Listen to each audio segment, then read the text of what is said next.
Hey guys, welcome back to my channel. In today's video, I'm going to be doing the worst fragrance releases of 2022, in my opinion. Okay, first up are some fragrances from House of Sillage. They have the cute cupcake bottles that are like $500, whatever. They always go on sale though, so that's the reason why I still kind of look out for them, just in case. If I do like one, I could probably get it for like a normal niche, in my opinion, a normal niche price, like $200. But I did not enjoy these fragrances. So first up is Icy. It just had the most headache-inducing, strong florals. I just can't imagine like how anybody could be comfortable wearing this. Even my mom said, whatever it is that you have on, you need to scrub it off because it was that, irritating. Then I have Sweet Dreams, and I think that there's just kind of this false marketing with these packagings. Like, they had gummy bears on the top and, they're in a cupcake shape. So you're thinking that they're going to be gourmand, but they're definitely not gourmand. Like, there's nothing fruity about this fragrance. It has Davana. I think it had a rum.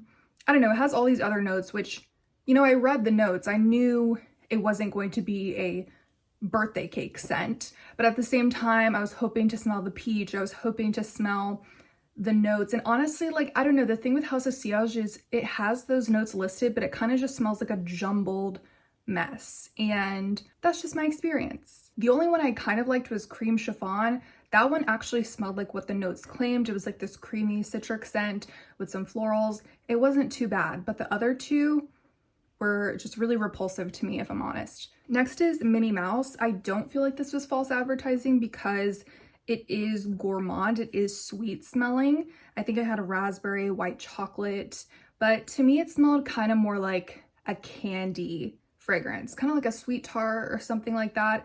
It wasn't really giving me white chocolate. It wasn't really giving me, like, I was expecting it to smell like a white chocolate raspberry truffle. So it definitely delivered on the sweet front.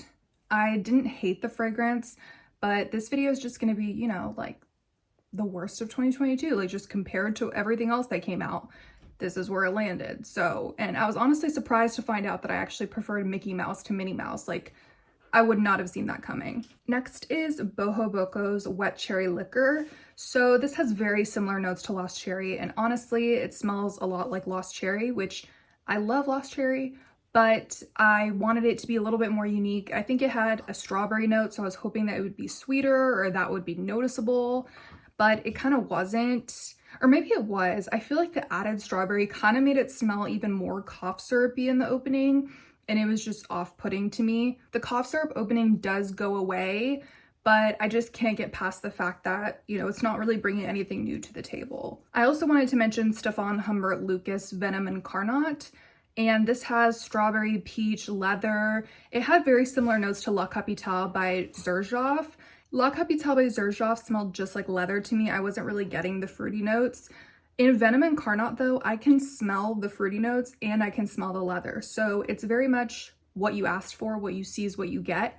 However, I wasn't expecting it to smell like that. Like, the execution was just not there. Like, it smelled like hookah to me. Fruity smoke, and like not in a good way. Like, I just don't understand how it could be appealing to anybody. I know a lot of people like the fragrance though, so I don't know, you guys, but it was just not for me. Another cherry fragrance is Tart Deco by Snif, and this one isn't a Lost Cherry copycat. It wasn't cough syrupy, but it did have a leather note. So now I'm realizing I don't like leather. I had to experiment with it. Actually, and I don't even think leather was a note, but a lot of people claim that they can smell a leathery undertone to this fragrance, and I just didn't jive with it, so I ended up sending my bottle back. Next up is Valentino Coral Fantasy. I was so excited for this, and then it just turned out to be a fruity shampoo-y scent. And I don't know, like, I love fruity scents, but there's a line to be drawn with me where if it starts to smell too much like shampoo, I just can't do it. Not that that's a bad thing, but I just can't get the association out of my head. Like, I'll just forever think that I'm wearing shampoo in my skin, and it gives me like a mind block. Next is Viktor and Rolf Good Fortune. So I don't think that this is a bad scent, but it was just very average. It was nothing exciting. I think they tried to throw us for a curveball with the fennel note, and I do think it gave the fragrance a little bit of dimension, but it was just a very strong indolic jasmine. Like, this is the type of fragrance to give you a headache. I remember I like put it on my skin before I went to a movie and it was just so strong. So I guess it's a good thing that the sillage is strong, but with jasmine, kind of similar to the jasmine that's in Alien, but not as bad, because I think Good Fortune has enough vanilla to make it not as harsh as Alien, but pretty close. Next is Juliet Has a Gun Magnolia Bliss. I just thought this was kind of a skip. It was just a fresh, fruity scent. It was cute. It wasn't generic. It wasn't shampooy. It wasn't bad, but it was definitely something that I could pass on. Now for I Want Choo Forever from Jimmy Choo. I was so excited about this one. I do like cherry scents, even though I mentioned quite a few cherry fragrances in this video, but this didn't smell much like cherry to me. Maybe it had a hint of cherry, but it smelled a lot like the original, which is one of my top 5 fragrances for life. But that doesn't mean it's automatically going to be good or have a place in my collection, because it was just redundant and lazy and boring. Like, it wasn't just the cherry. It had a liquor note, it had almond, I think, and it was just nothing different. So I was really confused by this release. I haven't seen many people talk about it, and I guess that's why. Zara Marshmallow Addiction. This is a true catfish. We thought there was going to be a marshmallow note, and there wasn't. Not a single marshmallow note. All it is a peachy floral scent. Is it bad? No, I guess not, but it's very basic. It's not what we asked for, and it felt kind of scammy because they didn't release the notes at first, so people were just blind buying this left and right, and then it turns out to just be a peachy scent. Like, okay. Next is Escapade Gourmande by Maison Mataha. So I really wanted to love this scent. I don't know what it is about this fragrance in me, but something about it just doesn't wow me. Maybe I'm anosmic to some of the notes, but to me it just smells kind of like sugar crystals and water were mixed together and put into the bottle. It just doesn't have a lot of dimension to me. It's not that sweet to me. It's also a faint fragrance. Like, I find it hard to smell on myself. I do think there were moments in the dry down where I could kind of smell this ice cream note that people were talking about, or this ice cream scent that people were talking about. But overall, this one just didn't work with my skin chemistry, and I'm sad about it. Like, I know Fumi Monet talks about it all the time, and I usually love her recommendations, but this one just didn't work for me. Then I have Dolce Lily. This is a very generic release. I've heard basically nobody talking about it. It's supposed to have like passion fruit, lily, whatever.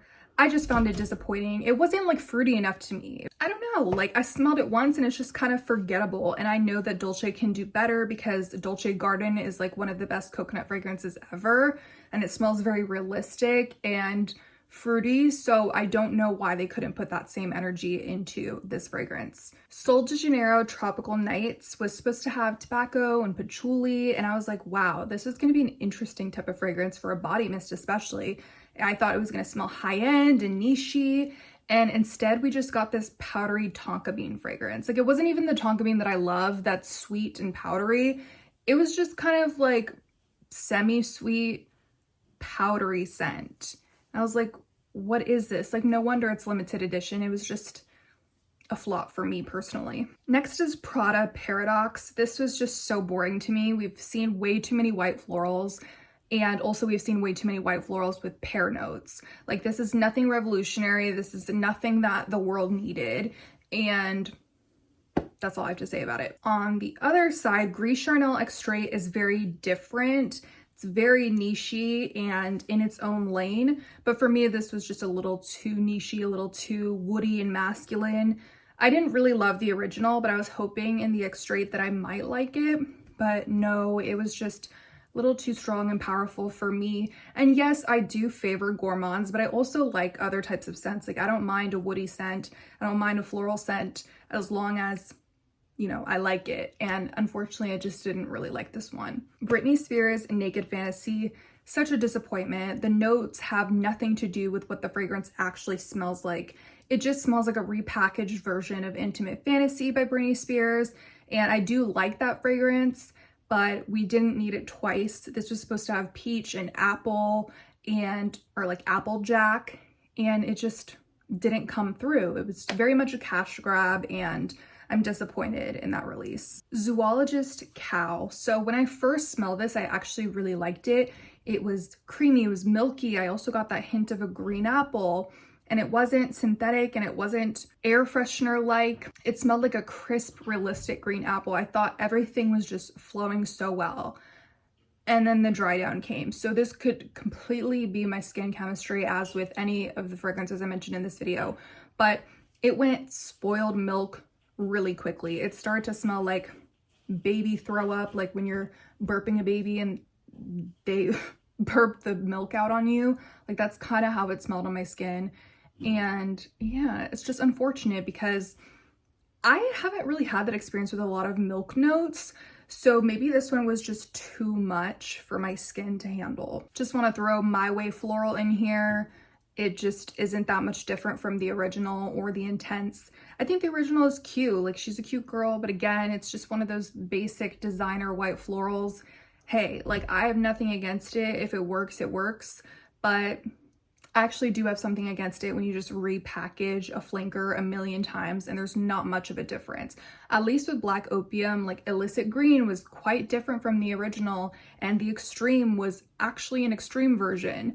Whereas I feel like My Way and the flankers aren't really giving it to me. I do think that they do a better job on the C flankers though. So I can't remember the name of this fragrance. I think it was like Chanel No. 1. They came out with it in a body mist and a bunch of different things. I don't know. The scent was fine. Like it wasn't super generic. It didn't smell like hairspray or anything, but just say it's not worth the Chanel price tag. Like be real for a second. So you guys know how I feel about Chanel. Like I don't own a single thing from them.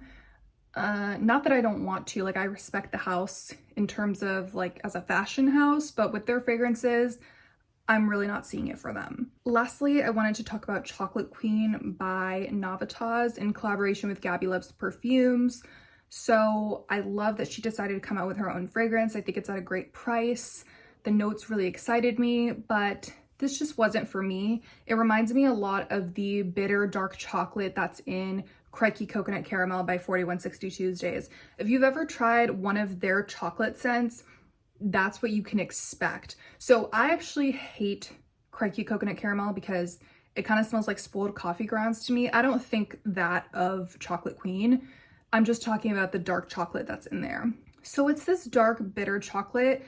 I can smell the chocolate, some people can't. That's not my problem. My problem is that I don't really smell the Irish cream. I don't smell the dulce de leche. It's possible I might need to let my sample or my decant macerate, but it's just not for me. I've seen a couple people say the same things, and you know, it's unfortunate, but not everything's gonna work for everybody. I wish I had a different experience. Okay, you guys, that is all for the worst fragrances of 2022, in my opinion.